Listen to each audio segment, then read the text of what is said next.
Se hai fame in Sicilia, entri in un ristorante e dici vorrei mangiare, non ti preoccupa che la sistemo io. Magari che ti mettono un tavolo a castello, però tu mangi.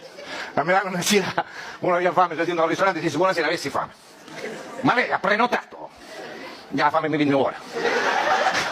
E lo so, ma se lei non prenota non mangia. Io do il numero di telefono qui di un amico che ha una trattoria, il telefono prenota e mangia. Io telefono pronto, buonasera, io sono, avessi fame. Puoi fare un fax di conferma, no? Ci metti anche gli estremi della carta di credito così al momento di pagare il conto perdiamo tempo. Ti senti, io l'unica carta che ho un bancomat. E quando c'è si stamattina andò digitare codice segreto. Appena finire di digitare un codice segreto, dalla televisione come spuntava la faccia, lo metto dentro i bac. Ma mi dice, con quale coraggio c'è casato? Ti senti, per mangiare è necessario che io venga già, o se dovete mi può mandare per faccia. Perché questa è la mentalità del nord, che è completamente diversa dalla mentalità del sud, perché noi partiamo dal concetto greco, che la casa cape quanto vuole un padrone.